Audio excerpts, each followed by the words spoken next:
Hai teman-teman, welcome to Macro Invest.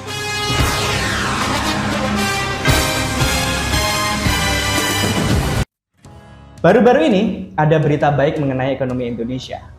Pertumbuhan ekonomi Indonesia di kuartal 2 ini mencapai 5,44%. Ini meningkat dari kuartal 1 di mana pertumbuhan PDB hanya 5,01%. Di tengah negara lain, terutama negara maju yang masih struggling dengan inflasi dan resesi, Indonesia mampu mencetak pertumbuhan yang fantastis. By the way, kalian sudah tahu belum apa sih yang dimaksud dengan PDB itu?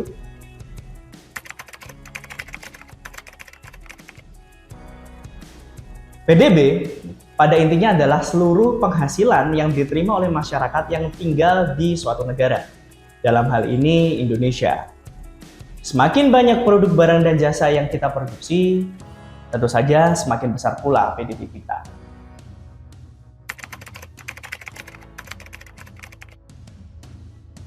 Siapa yang membeli produk dan jasa kita?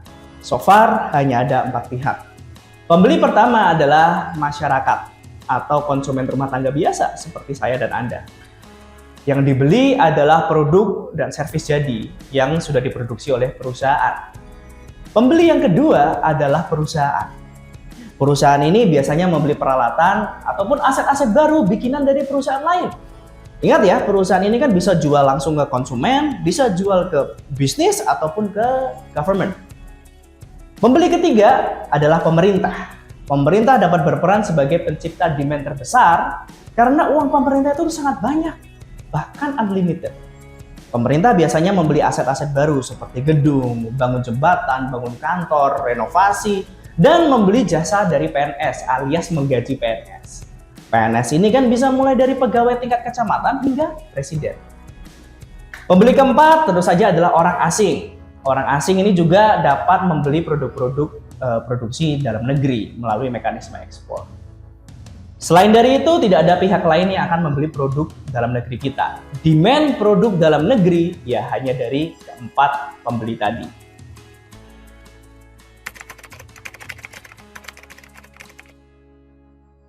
Kenaikan PDB ini menandakan adanya daya produksi dari masyarakat kita. Masyarakat kita memproduksi barang dan jasa lebih banyak dari tahun-tahun sebelumnya. Tapi ingat ya, produksi itu ada batasnya atau ada limitnya.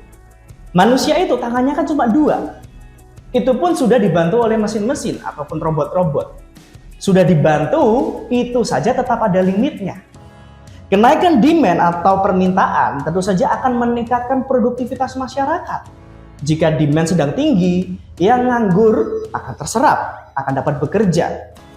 Orang yang malas-malasan ataupun kaum rebahan pun akan ikut bekerja jika permintaan memang sedang tinggi. Of course, karena jika permintaan tinggi, bayarannya juga tinggi. Tapi itu pun juga ada batasnya. Jika semua masyarakat sudah bekerja, semua mesin sudah pada kapasitas maksimal, dan semua robot sudah mulai panas, dan demand masih tetap saja tinggi, maka yang terjadi adalah kenaikan harga barang dan jasa, alias inflasi. Inflasi terjadi salah satunya karena terjadi peningkatan demand yang di atas kemampuan maksimal produksi suatu negara. Kemampuan maksimal produksi suatu negara ini istilahnya bahasa Inggrisnya adalah long run aggregate supply.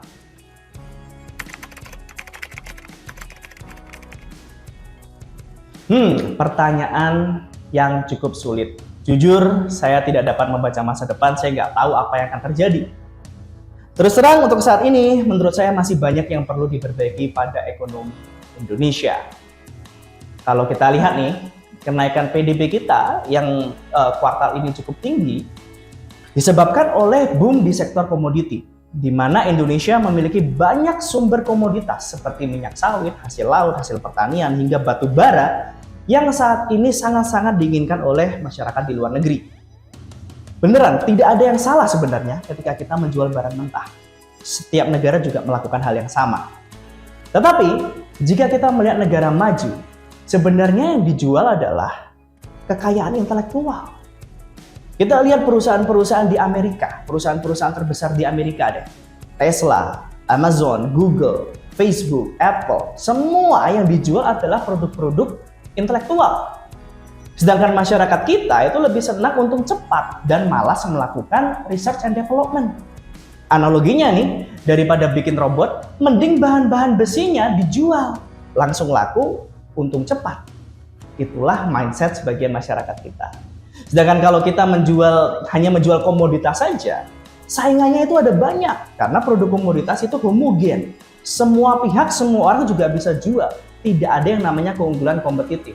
Harganya juga ditentukan oleh mekanisme pasar. Sebaliknya, menjual produk-produk jadi membuat kita mampu mengontrol harga dengan lebih baik. Kita lihat perusahaan-perusahaan seperti Apple, Amazon, Tesla, dan sebagainya.